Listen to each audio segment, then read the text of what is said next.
بسم اللہ الرحمن الرحیم الحمد للہ وکفا وسلام علی عبادہ الذین اصطفیٰ اما بعد۔ سلسلہ خلاصہ مضامین قرآن 12ویں پارے کے مضامین کا خلاصہ بیان کیا جاتا ہے۔ 12واں پارہ 2 صورتوں پر مشتمل ہے، سورہ ہود اور کچھ حصہ سورہ یوسف کا ہے، اور سورہ ہود کا آغاز 11ویں پارے کے آخر سے ہو جاتا ہے۔ قرآن مجید کی ترتیب کے اعتبار سے 11ویں نمبر پر ہے، اور ترتیب نزولی کے اعتبار سے اس کا نمبر 52 ہے۔ مکی صورت ہے، 123 آیات اور 10 رکوع ہیں۔ اس کی ابتدا میں قرآن مجید کی عظمت اور قرآن مجید کی شان کو بیان کیا گیا ہے، اور یہ بتلایا گیا کہ قرآن ایک حکمت والی اور باخبر ذات کی طرف سے نازل کردہ کتاب ہے۔ 12ویں پارے کے آغاز میں اللہ تعالیٰ نے ایک بڑے انسانی مسئلے کا حل بیان کیا۔ اللہ تعالیٰ فرماتے ہیں کہ جتنی بھی مخلوقات زمین پر ہیں ان سب کا رزق اللہ کے ذمہ ہے، اللہ تعالیٰ ان کے ٹھکانوں کو جانتے ہیں۔ پھر زمین و آسمان کی تخلیق کا بیان ہے۔ اس کے بعد اللہ تعالیٰ انسان کی فطرت کو بیان فرما رہے ہیں کہ انسان ایسا ہے کہ اگر ہم اس کو کوئی رحمت عطا کریں، کوئی نعمت عطا کریں تو یہ ہم سے غافل ہو جاتے ہیں، اور اگر ہم وہ نعمت اس سے چھین لیں اور اس پر کوئی آزمائش آ جائے تو پھر یہ ناشکرہ ہونے لگ جاتا ہے، اور جب وہ آزمائش ختم ہوتی ہے، رحمت سے بدلتی ہے، تو پھر یہ تکبر کرنے لگتا ہے، اترانے لگتا ہے۔ اسی طرح اللہ تعالیٰ فرما رہے ہیں کہ وہ لوگ جو قرآن کے بارے میں اعتراض کرتے ہیں، وہ کہتے ہیں کہ معاذ اللہ، محمد صلی اللہ علیہ وسلم نے خود یہ کتاب گھڑ لی، خود سے بنا لی، تو اللہ تعالیٰ فرماتے ہیں کہ آپ اے پیغمبر صلی اللہ علیہ وسلم ان سے کہیے کہ اس جیسی تم کوئی 10 صورتیں بنا لو، اور تم جتنی بھی قوت اس کام کے لیے لگا سکتے ہو لگا لو، اگر تم اپنے اس دعوے میں سچے ہو، اور اگر تم ایسا نہ کر سکو تو جان لو کہ یہ اللہ کی طرف سے نازل کردہ کلام ہے۔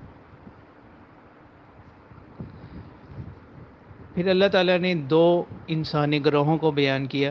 ایک گروہ تو ان لوگوں کا جو آخرت میں ناکام ہوں گے، اور دوسرا گروہ ان لوگوں کا جو اہل ایمان ہے اور جو آخرت میں کامیاب ہوں گے۔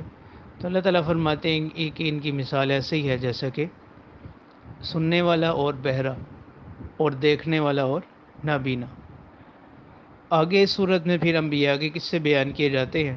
پہلا قصہ حضرت نوح علیہ السلام کا، کہ اللہ تعالیٰ نے حضرت نوح علیہ السلام کو ان کی قوم کی طرف نبی بنا کر بھیجا، اور ایک طویل عرصے تک وہ ان کو اللہ کی توحید کی دعوت دیتے رہے، تقریباً 950 برس۔ اس کے نتیجے میں چند لوگ ان پر ایمان لائے، اور اکثر جو قوم تھی وہ ان کی مخالف ہی رہی، اور وہ کہتے تھے کہ ہم آپ کے کہنے کی وجہ سے ان معبودوں کو چھوڑنے والے نہیں ہیں، بلکہ آپ پر جو لوگ ایمان لانے والے لوگ ہیں وہ بھی ہم میں کمزور ترین لوگ ہیں، جن کی کوئی حیثیت نہیں ہے معاشرے میں۔ تو اللہ تعالیٰ نے حضرت نوح علیہ السلام کو حکم دیا کہ آپ ایک کشتی بنائیں ہمارے حکم سے کے مطابق، ہماری وحی کے مطابق۔ تو اس سے معلوم ہوتا ہے کہ وحی کی تعلیمات جس طرح شرعی ہوتی ہیں، دینی تعلیمات ہوتی ہیں، اسی طرح مختلف جو اشیاء کی صنعت ہے ان کی تعلیمات بھی وحی کے ذریعے سے دی جاتی ہیں۔ تو حضرت نوح علیہ السلام نے اللہ کے حکم سے کشتی بنانی شروع کی، تو مخالفین نے جب یہ دیکھا تو انہوں نے مذاق اڑانا شروع کر دیا کہ خشکی پر یہ کہاں چلے گی، لیکن حضرت نوح علیہ السلام نے ان کی باتوں کی پرواہ نہ کی اور اپنے کام میں لگے رہے۔ تو جب وہ کشتی بن گئی تو اللہ تعالیٰ کی طرف سے حکم ہوا کہ اب جتنے بھی لوگ اہل ایمان ہیں ان کو اس میں سوار کریں، اور باقی مخلوقات کا ایک ایک جوڑا۔ تو پھر اللہ تعالیٰ نے زمین کو حکم دیا کہ زمین نے بھی پانی اگل دیا، اور آسمان سے بھی پانی برسا، یہاں تک کہ پوری روئے زمین پر پانی ہو گیا، اور سوائے ان لوگوں کے جو اس کشتی میں سوار تھے کوئی بھی نفس باقی نہ بچا۔ اور ہلاک ہو جانے والوں میں حضرت نوح علیہ السلام کا بیٹا بھی تھا، لیکن اللہ تعالیٰ نے فرمایا چونکہ وہ آپ پر ایمان لانے والوں میں سے نہیں ہوا تو اس لیے وہ آپ کے اہل میں نہیں ہے۔ تو انہی لوگوں سے پھر آگے دوبارہ نسل انسانی چلی۔ اسی وجہ سے حضرت نوح علیہ السلام کو آدم ثانی بھی کہا جاتا ہے۔ دوسرا قصہ حضرت ہود علیہ السلام کا ہے۔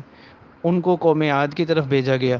قوم عاد یہ بڑی متمدن قوم تھی، مالی لحاظ سے بھی، قوت کے لحاظ سے بھی، طاقت کے لحاظ سے بھی۔ انہوں نے ان کو توحید کی دعوت دی لیکن اس قوم نے نہ مانا، اور حضرت ہود علیہ السلام نے ان کو ڈرایا کہ تم اللہ سے اپنے گناہوں کا استغفار کرو، اللہ تعالیٰ اپنی مزید رحمتیں برکتیں تم پر نازل فرمائیں گے۔ تو انہوں نے جواب دیا کہ ہم آپ کے کہنے کی وجہ سے اپنے معبودوں کو چھوڑنے والے نہیں ہیں، بلکہ معلوم یہ ہوتا ہے کہ ہمارے ہی کسی معبود نے آپ کو کوئی اثر کر دیا جس کی وجہ سے آپ ایسی باتیں کرنے لگے ہیں۔ تو حضرت ہود علیہ السلام ان سے علیحدہ ہو گئے۔ انہوں نے کہا کہ میں تم سے اور تمہارے شرک سے بری ہوں، اور میں اللہ ہی پر بھروسہ کیے ہوئے ہوں۔ تو الغرض جب اس قوم نے آپ کی دعوت کو نہ مانا تو اللہ تعالیٰ کی طرف سے ان پر عذاب آیا، اور سوائے ان لوگوں کے حضرت ہود علیہ السلام اور جو ان پر ایمان لے آئے کوئی بھی باقی نہ بچا۔ تو اللہ تعالیٰ فرماتے ہیں کہ یہ تو ان کا دنیا میں انجام ہوا، آخرت میں بھی ان پر لعنت ہوگی، رحمت سے دوری ہوگی۔ اگلا قصہ حضرت صالح علیہ السلام کا ہے، جن کو قوم سمود کی طرف بھیجا گیا۔ انہوں نے بھی ان کو توحید کی دعوت دی کہ اللہ تعالیٰ نے ہی تم کو زمین سے پیدا کیا اور تم کو زمین میں بسایا، اس کی طرف رجوع کرو۔ لیکن ان کی قوم نے کہا کہ اے صالح، ہم تو اس سے پہلے آپ سے بڑی امیدیں لگائے ہوئے تھے، یعنی آپ ہمارے درمیان بڑی قابل شخصیت تھے، لیکن اب آپ کیسی باتیں کرنے لگ گئے ہیں؟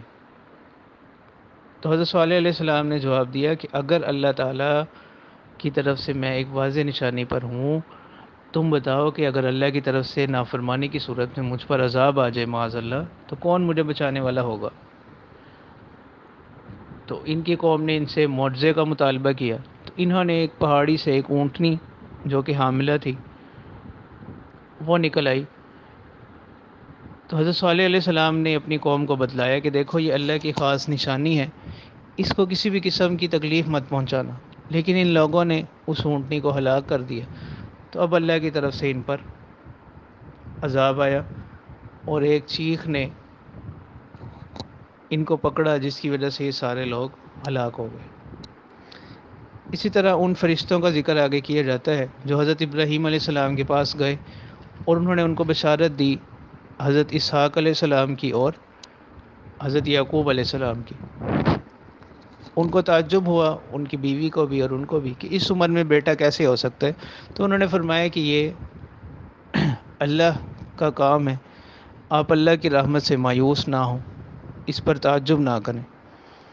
اور دوسرا انہوں نے بتایا کہ ہم قوم لوط کی طرف جا رہے ہیں ان کو عذاب دینے کے لیے۔ تو جب یہ حضرت لوط علیہ السلام کی قوم کے پاس گئے تو اس قوم کے لوگ اکٹھے ہو گئے، فرشتے حسین نوجوانوں کی شکل میں تھے۔ انہوں نے کہا کہ اپنے مہمان ہمارے حوالے کریں۔ تو حضرت لوط علیہ السلام نے اس سے منع فرمایا۔ تو فرشتوں نے کہا کہ آپ گھبرائیں نہیں۔ تو فرشتوں نے ان کی بستی کو الٹ دیا، اوپر والے نیچے والے ہو گئے، نیچے والے اوپر والے ہو گئے، اور آسمان سے ان پر پتھر برسائے گئے۔ اگلا قصہ حضرت شعیب علیہ السلام کا ہے، جن کو اہل مدین کی طرف بھیجا گیا۔ تو اہل مدین جو تھے وہ ناپ تول میں کمی کیا کرتے تھے۔ تو حضرت شعیب علیہ السلام نے ان کو توحید کی دعوت دی اور ان کے برے اعمال سے روکا۔ تو انہوں نے حضرت شعیب علیہ السلام کو جواب دیا کہ کیا آپ کی نماز آپ کو اس بات کا حکم دیتی ہے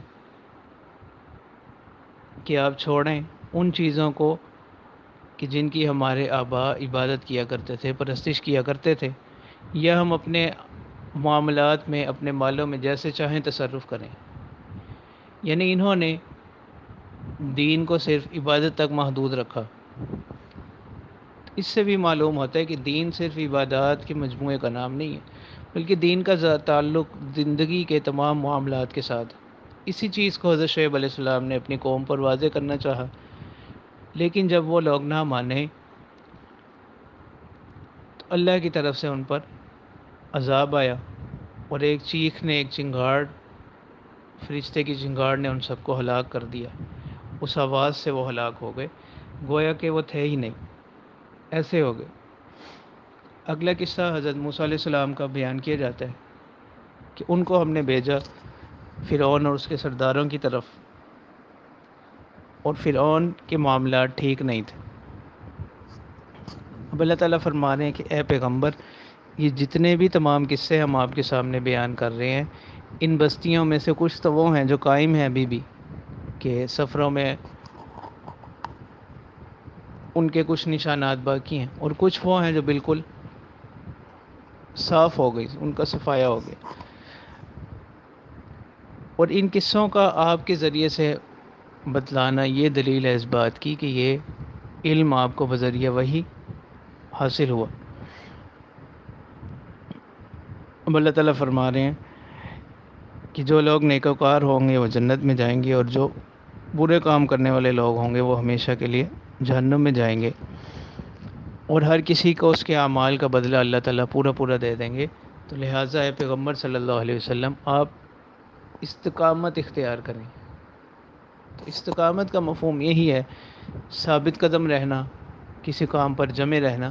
تو اللہ تعالیٰ آپ صلی اللہ علیہ وسلم کی تسلی کے لیے فرماتے ہیں کہ آپ مخالفین کی باتوں سے رنجیدہ نہ ہوں، غمزدہ نہ ہوں، آپ اپنے فرض پر ثابت قدم رہیں، اور اسی طرح نمازیں ادا کرتے رہیں۔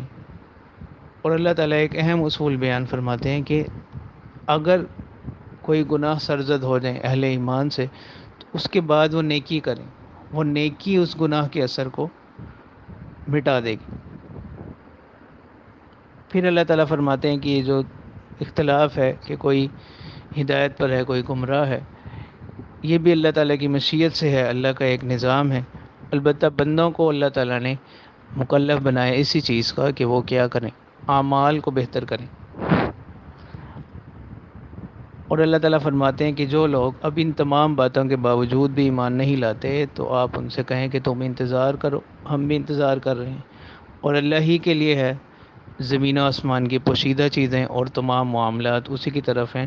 تو لہٰذا آپ اسی کی عبادت کریں، اسی پر توکل کریں، تو اللہ تعالیٰ اپنے بندوں کے اعمال سے بے خبر نہیں ہے۔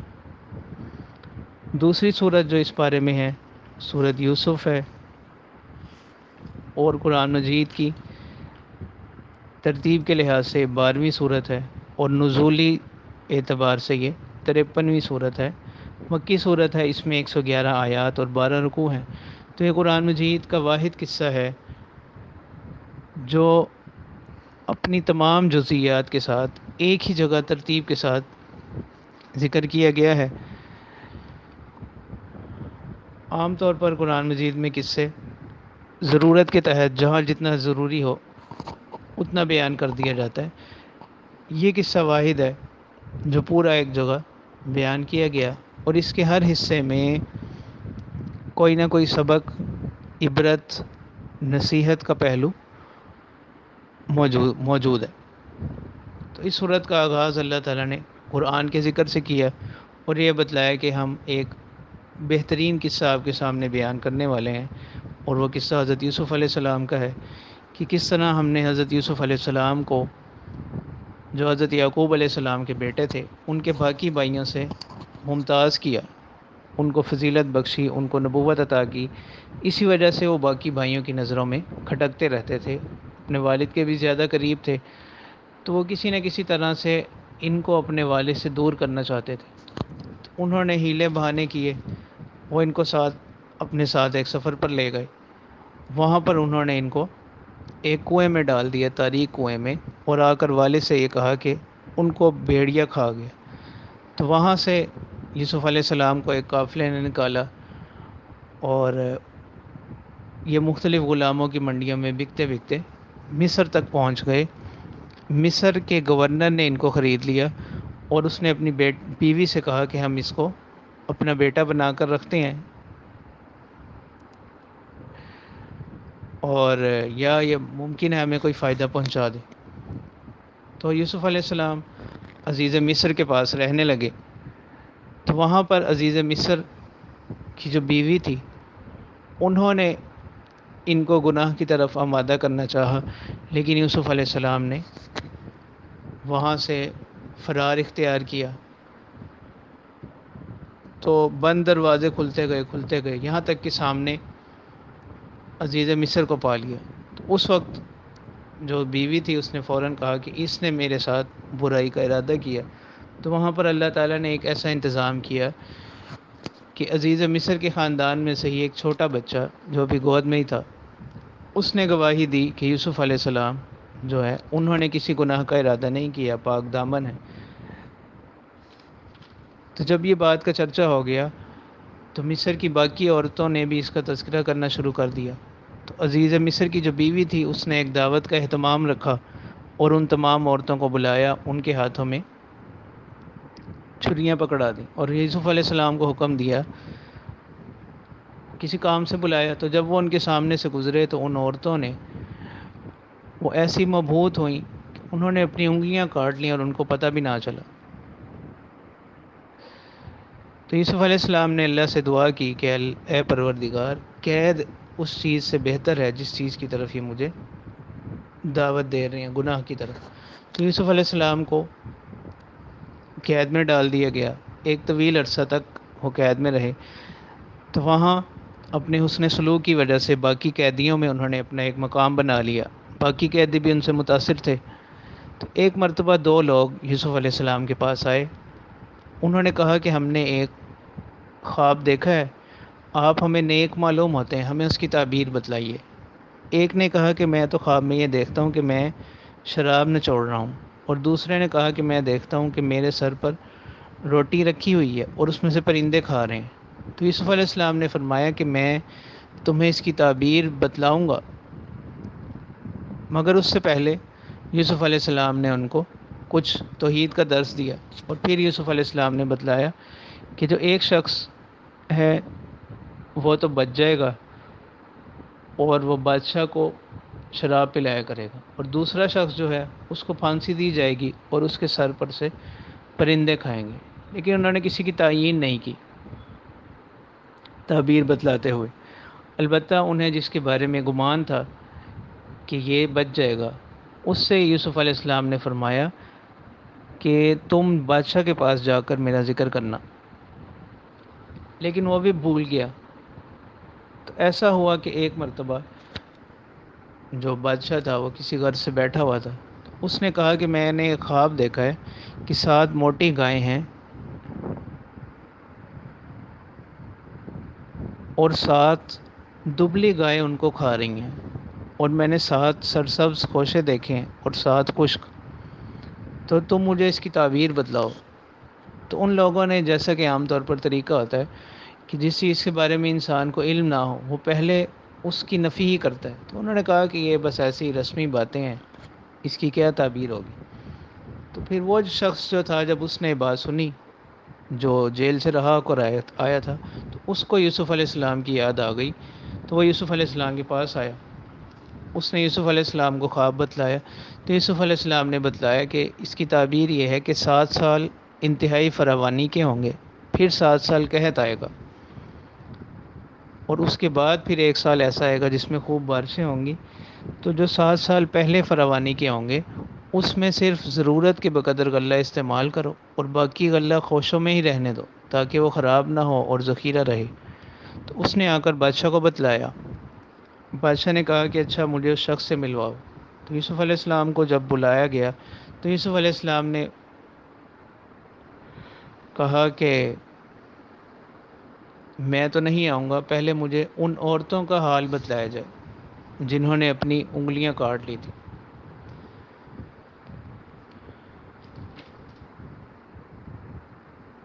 اور میرا رب جانتا ہے کہ یہ سب ان کا مکر تھا۔ تو ان عورتوں کو بھی حاضر کر لیا گیا۔ عزیز مصر نے ان سے پوچھا، تو اس وقت انہوں نے گواہی دی یوسف علیہ السلام کی پاک دامنی کی کہ ہم نے ان میں کوئی برائی نہیں دیکھی، اور ان عورتوں کے ساتھ ساتھ عزیز مصر کی بیوی نے بھی اس بات کی گواہی دی کہ میں نے ہی ان کو پھسلایا تھا، یہ پاک دامن ہے۔ تو اس طرح اللہ تعالیٰ نے اس قید کو ان کے لیے نعمت کا ذریعہ بنا دیا، اور ان کی پاک دامنی انہی لوگوں کی زبانی ثابت ہوگی جنہوں نے ان پر الزامات لگائے۔ تو یہاں پر بھی حمدہ تعالی 12ویں پارے کے مضامین کا خلاصہ مکمل ہوا۔ وآخر دعوانا ان الحمد للہ رب العالمین۔